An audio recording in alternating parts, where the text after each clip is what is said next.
Welcome to the deep dive. Today, we're getting into something you probably wouldn't expect.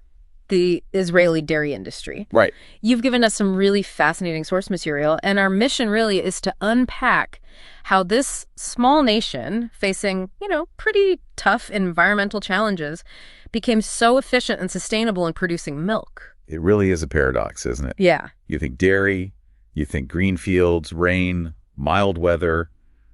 Israel, subtropical, no summer rain at all. Seems impossible on paper. Exactly. But the things they figured out there, well, they're now being looked at globally. It's a blueprint. Okay, let's unpack that then. The climate, subtropical, rainless summers. How did they even start a dairy industry? What was the initial thinking? Well, it goes back almost 100 years. The founders, they knew they couldn't just copy models from Europe or America. Right, different world. Totally. So they made two really crucial, almost counterintuitive decisions. First, develop a national breeding system. Cows specifically adapted to local conditions. Okay, that makes sense. Adapt the animal. And second, this is the big one, complete confinement. Complete confinement. Meaning no grazing, ever. Wow, zero grazing. Zero. Imagine telling that to a farmer, I don't know, in Ireland. Yeah, that's radical. So if they're confined and there's no quality natural grass, feeding them must have been a huge hurdle. What did they eat? This is where the early ingenuity really kicks in. They couldn't rely on expensive, high-quality roughage. It just wasn't available or affordable. Oh. So they started looking at, leftovers, byproducts from agro-industry, even from the human food industry. Like what, for example? Things like citrus pulp after making juice, waste from vegetable processing, brewer's grains, even stuff from bakeries. So turning waste into feed? Precisely. It saved money on conventional feed, and it solved a waste disposal problem. Resource optimization, really, right from the start. Okay, so they made these bold moves. Special breeding, full confinement, creative feeding. Did it actually, work? Did it lead to significant production? Oh, it absolutely did. The scale now is, pretty impressive. You're looking at a national herd size of about 120,000 cows. Okay, 120,000. And the output? Annually, those cows produce nearly 1.5 billion liters of milk. 1.5 billion liters. Yep. And on top of that, there's about 30 million liters from sheep and goats, too. That sounds incredibly productive for that number of cows. What does that break down to per cow? And this is the really world-leading statistic, the annual milk yield per cow. In 2021, it went over 12,000 liters. 12,000 liters per cow. Yeah. What's fascinating here is how much higher that is than the global average. It really sets a benchmark. Truly remarkable efficiency. Okay, so they produce all this milk. How does it get processed and turned into products? It's all processed locally within Israel. Most of it, the bulk, goes to the four big dairies you might have heard of, Tutiva, Tara, Strauss, and Gad. Right.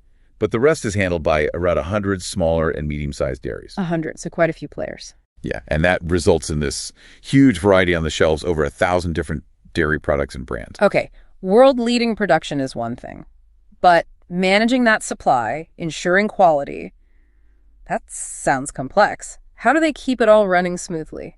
They have a very structured approach. It's built around a quota system. A quota system, how does that work? Basically, the total annual milk volume needed is figured out, and then it's divided into monthly quotas for the farms. To keep supply steady year-round. Exactly. And they use economic incentives to encourage farmers to hit those monthly targets, avoiding big seasonal swings. Plus, the base price for the milk isn't arbitrary. No, it's agreed upon by the government, the farmers, and the dairy companies. It reflects the actual cost of production plus a return for the farmer. So a managed market, essentially. That covers quantity and consistency. But what about the quality itself? You mentioned it's critical. How strict are they? Extremely strict. Survival depends on it. They just ratified new standards for milk quality right at the dairy plant gate. Non-negotiable. So how do they enforce that? What checks are actually done? This raises an important question. Every single tanker load, every time milk arrives, it's tested. For what specifically? Primarily using something called a Delvo Express test. It's a rapid check for antibiotics and disinfectant residues. And if it fails? Rejected. Instantly. No second chances for that load. Yeah. And the financial penalties are harsh. How harsh? 50% penalty on the value of the rejected milk for a first offense. Ouch. And if it happens again, multiple offenses, it jumps to a 150% penalty. Wow. Okay, that definitely sends a message.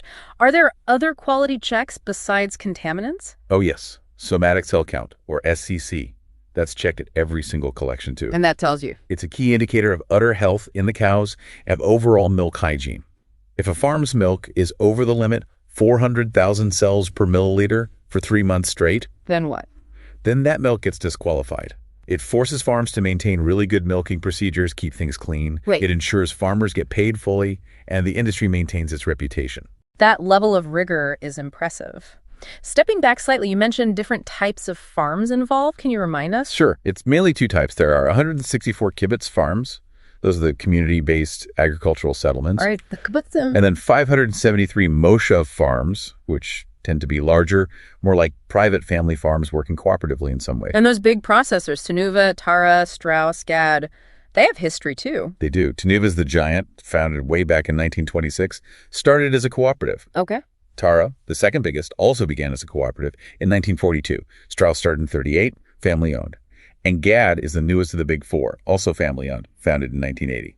So a mix of cooperative roots and family businesses. Now, given everything we've discussed, the climate, the efficiency drive, where does Israel really shine in terms of dairy innovation? Especially around sustainability. This is where it gets really interesting, I think. Absolutely. Yeah. This is where they become a genuine global leader.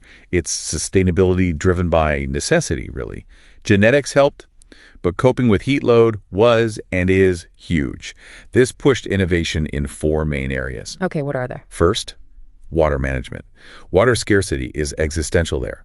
So they had to become world leaders in purifying wastewater, municipal wastewater for irrigation. Huge volumes. And didn't they invent drip irrigation too? They did. A classic Israeli invention. Changed agriculture everywhere, saving massive amounts of water. Okay, water. What's second? Second, free source optimization, focusing on feed. We touched on the byproducts earlier. Right. But it's ongoing.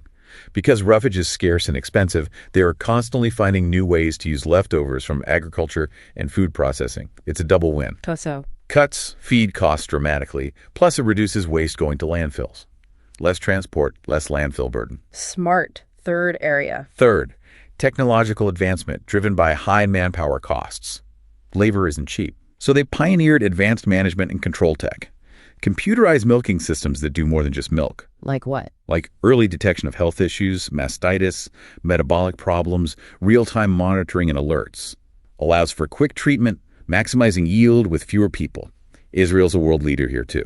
So high-tech cows, essentially. Pretty much. And the fourth crucial area, heat stress mitigation. Ah, coping with the heat. Yes.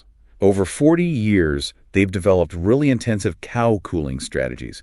Combinations of shade, ventilation, fans, misting, showering. And the result? It significantly reduces that summer drop in milk production you see in almost all hot climates, even impacting places now facing heat waves like parts of Europe or the U.S. It seems obvious that cooling helps yield, but you mentioned wider benefits too. Oh, absolutely. It's multifaceted. Yeah. Think environmentally. Higher yield per cow means fewer cows needed for the same amount of milk. Lower methane emissions per liter. Exactly. Lower greenhouse gas footprint. Yeah. Then there's cow health. Less heat stress means stronger immune systems. Fewer illnesses? Right. Less sickness, especially around calving time, less mastitis. That saves on vet bills and medication. Healthier, happier cows, frankly. Makes sense. And economically. Economically, it's huge. Higher yield from fewer cows means less feed goes just to maintaining the animal's body. More feed converts directly to milk. So lower feed cost per liter of milk. Correct. Which lowers the overall cost of production. It's a win-win-win. Environment, animal welfare, economics. It's a really compelling picture on the production side. Let's switch gears, though. What about the consumers? Israel's population is famously diverse. How does that play out in the dairy aisles? It's fascinating. You have this relatively young population, people with roots from all over the globe. They brought their tastes with them. So a massive variety of products. You wouldn't believe it. You can find Israeli-produced versions of almost every dairy product imaginable from around the world. Cheeses, yogurts, drinks. The range is just enormous. Is there one standout, though? A national favorite? Oh, definitely. The most popular category by far is soft white cheeses, often low-fat spreads. Any specific type? Yes. The absolute king is something called Guvina Levana. It's a staple in most households. Interesting. And overall dairy consumption, is it high compared to, say, Europe or North America? Actually, it's generally a bit lower than in many Western countries. Oh, why is that? It seems to be a mix of factors. Ethnic backgrounds, historical food patterns, some religious dietary considerations too.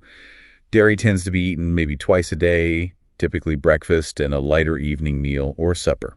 Okay, so bringing this all together, we've gone deep into breeding, feeding, tech, sustainability, even consumer tastes. What's the main takeaway, the core insight from this dive? I think the core insight is just how sophisticated this relatively small industry is. It proves that even with major environmental hurdles, you can achieve incredible efficiency environmentally and economically through relentless innovation and smart management. And thinking bigger picture, what's the global significance here if we connect this to the bigger picture? Well, the lessons learned with Israel's 120,000 cows. They offer a potential blueprint for the other 270 million dairy cows around the planet. That's a huge number. It is. And imagine the impact. If the global average milk yield increased by just 10%, maybe inspired by some of these methods, Yeah. we could potentially produce the world's current milk supply with about 30 million fewer cows. 30 million fewer cows. The environmental savings alone would be massive. Methane, land use, water. Exactly. Significant environmental and economic benefits on a global scale. It really makes you think, doesn't it, about other big global problems? Hmm. Well, if that kind of focused innovation and critical thinking can achieve this in dairy against those odds, what other challenges could be tackled with a similar approach? What other seemingly intractable problems might have transformative solutions waiting, solutions that could benefit everyone? That's a great question to ponder. What else could be transformed by that same spirit of ingenuity? A provocative thought indeed.